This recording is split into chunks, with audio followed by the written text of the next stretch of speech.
What's up, y'all? What's up? What's up? Back at it once again. This is a Coast Gift Fun Day. And this time we're looking at the divine Umundri King and the ceremony that takes place. You know, the ceremony is very familiar with the ancient Egyptian ceremony that takes place for crowning a king and stuff like that. You see on the pattern normal and things of that nature and stuff like that. It's very, very similar to that. So without further much, we're gonna go into it. This is Divine Umundri Kings by M.D.W. Jeffries. This paper is based on personal research among the Ibu, and especially among the Umundri group. It describes a coronation ceremony of two divine kings who are the spiritual head to the Umundri. The two divine kings occupy different towns in our district, Shia province. This province is in southern Nigeria and lies on the left bank of the Niger. Originally, there was only the Erkul and only one divine king. Dissensions arose, and a part of them succeeded and found a town of Oring with their own divine king. The descendants of the royal family live in Akul and claim ancestry from a sky being called Ir, who was sent down from Chukka, a sun god. Now, Ir, E-R-I, is in the Bible. You know what I'm saying? He's one of the descendants of one of the other so-called Hebrew tribes. These descendants call themselves Umundri, the children of Ner, the youngest of the fourth son of Ir and the first divine king.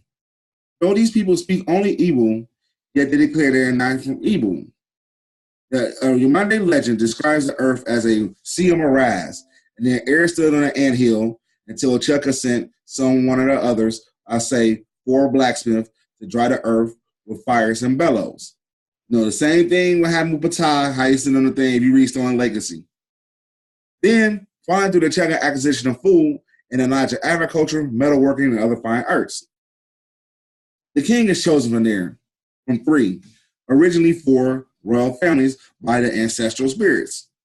The candidate is usually the youngest son and must be called accompanied by signs and wonder. One such sign is the earth wall of his compound shall fall down in dry season for no apparent cause.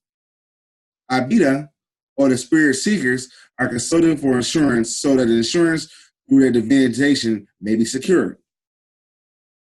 The candidate may also make publicly 3 prophecies which must be fulfilled. The human coronation ceremony has 2-fold objectives of transforming a man into a god and recreating the world. Before he enters into such coronation ceremony, one condition must be verbally attained. Both his parents must be dead. When the members of the royal family are satisfied that he is chosen as a god and a public meeting is convened where his acceptance is acclaimed. The candidate, being visited by all shrines of all minor gods in town, make appropriate sacrifices. He then pay a certain fee to the Amma, or the priestly group, who are both the custodians of the regalia and the masters of the ceremony. The ceremony opens with a ritual death, burial, and resurrection. We already had that. You know what I'm saying? In our ancient African cultures, we already had stuff like that. You know, the death, the burial, and the resurrection to become a god. You know, hint, hint, hint. The title man attended the Amma group and take charge of the proceedings. The Amma priest hold an offal stick, a cold object, in his right hand say, "You who are about to enter the grave, rise up with a vivid and shining body. May no sickness or harm befall you. Rise as the previous evils have done. Rule your people with truth and justice. Go to Agare and attain your Odu, and you may return safely to rule your people." A shallow grave already dug in the candidate's house, in line with aerial planks. The candidate prepared for the burial in the ordinary way. Wrapped in the mat, he is then lowered into the grave. A plank is placed over him, and earth is thrown into it. As the body is lowered into the grave, the death wail is started by his wives, who strip themselves of their finery, going to mourning. He remains buried for some hours. The tree of life is cut down, and usual sacrifices made. At sunset, the Araba man, or the priest, exhumed the body and carried out of the compound. A banana stem is placed on the body in the grave, which is then filled in. The candidate has now left his ancestral home forever. He is placed on cow hides and stripped of his cerements and washed with water from a sacred lake. His body included the hair of his whitened head with clay and water. He thus fulfills the prayer that he shall rise with a vivid and shining body. He discards forever his ordinary clothes and henceforth wear only white or blue agate ones. Copper creeps in the form of anklets are put on his legs, but he remains barefooted. He is not regarded as a spirit or God. His person is sacred, and only the Allah may touch him in his belongings. With him, his first wife or queen is whitened from head to foot. She is clad in white Yagaya clothes with white cloth around her head. They continue whitening and occur in accumulation, which being the beginning and the ending of the Akuru, occupies several months. So this is a long ceremony. Part of the circumambulation is called running for the post. This running is going along for a ritual or sacred road that occurs in other Abani ceremonies.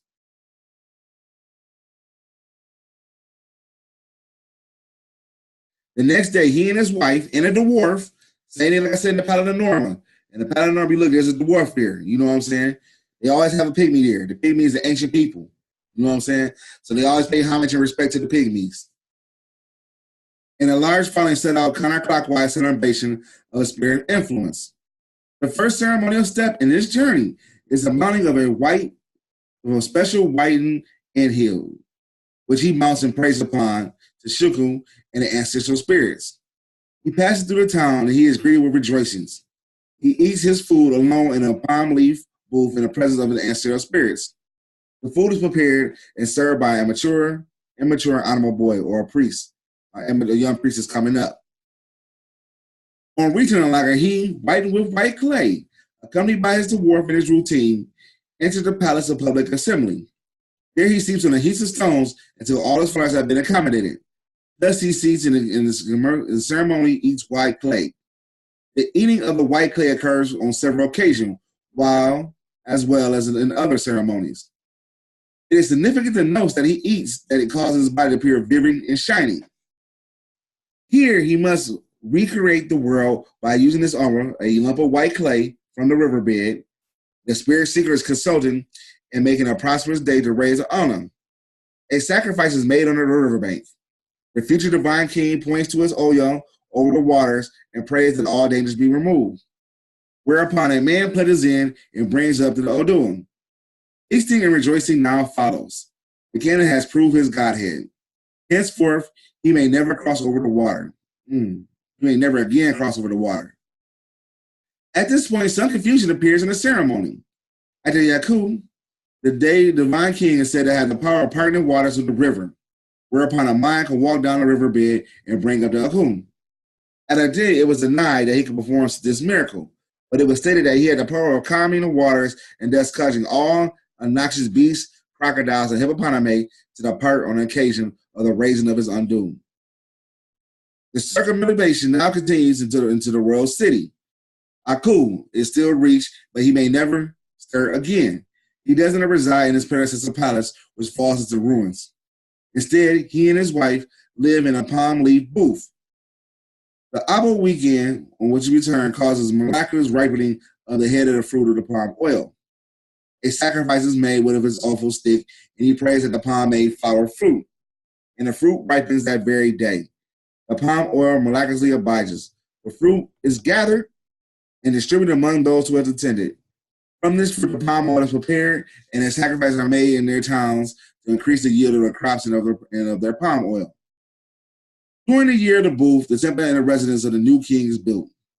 At one end of the temple is an earth mound or throne, which is buried the skull of the predecessor of the divine king.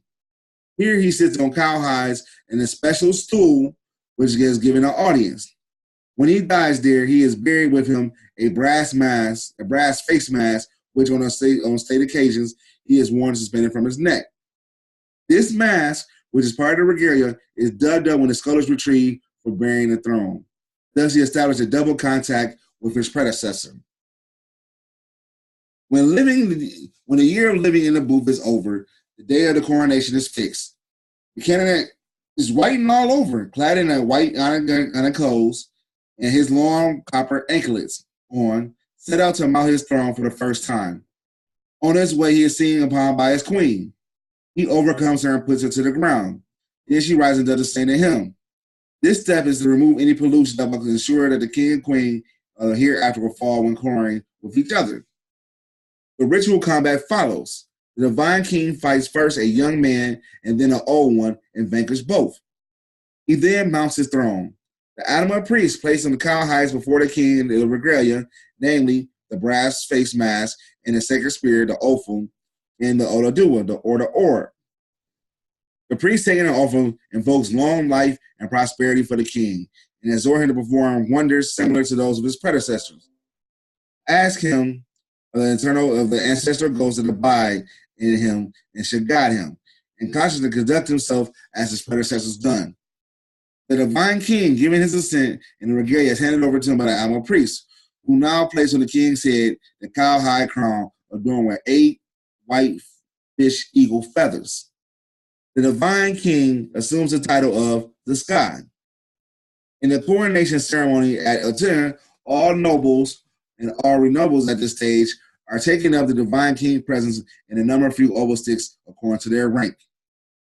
The wide road is now cleared for the templets of the town road. Over it, there's a template in an erected way and an archway. At its threshold, a slave in the old days was killed. Today, his place is taken by a cow. The rest of the day is spent feasting. The divine king must occupy his throne all day for the next 3 native weeks. Delegations from other towns come to offer praise and gifts. The drummer and the trumpet accord discourse music at this time. The divine king used and ordered a light-skinned slave to be killed around the white ant molehill. This sacrifice ensures flight of the locusts, which will emerge from the anthill as a consequence. The locusts are article indicted. The next step is to reestablish the 4 days. Before the template, 4 stakes are driven into the ground.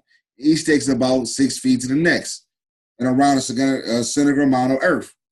Each stake is connected by the white strands made from the young leaves of the powder saffron. In the presence of the divine king, a fowl is sacrificed before each stakes, which upon receive the names of the 4 days of the Abul week. These names of the 4 quarter gods who are in the prayers are invited to share in common the usual communion meal of koala and palm wine. Now the 4 stakes is represented like, the 4 corners of the earth, as you said in another Egyptian ceremony. But you know what I'm saying, with the people on the end, or they do it the same thing they do now today in Christianity with John, Luke, Mark, John with Jesus in the middle. It's the same stuff. In Ubo, as in English, the days of the week are named after gods. The week is now established. Most Ubo cultures derive from that of the mummy, whose coronation ceremony has just been described. This ceremony is found in numerous points of similarity to that of the Junkin, the Aga, the Yoruba, and the Benin. So close are these similarities that it's clear that you can have but one source. A few points of the similarities in culture of these kind of tribes will now briefly be mentioned. The Yomeri tradition, which they say come from ruling stock of Agana and thus connected with the Ata of Hata, Captain Clifford of the Nigerian Civil Service has examined the kingship among the Agana and find that it's a junction origin. He states that the original Aboriginal Yoruba and the Aboriginal Alagana are of the same stock. To this common stock, the present Abba appears to belong to from the ruling Yoruba families that claim to settled among a people whom they call Ibabu. The Yogani to this day speak only Igbo, and yet, like the Yoruba, they declare they are not Yoruba, but settled amongst them by people who call themselves Igbo. Thus, the Yomari tradition of penetrated by a people of high culture into a people of the Lord, i.e. the Igbo, is common in both Yoruba and Ala tradition. The condition among the Yoruba is that the divine kings may have been no parents alive is reported among the junction by Dr. Meek, among the Yoruba by the Johnson, and last year in the coronation of Oba of Benin, the Church Missionary Society publication, Western Editorial Africa, say that prior to the commencement of this ceremony, the mother of Abba had died. The Abba was crowned thus without a father or a mother.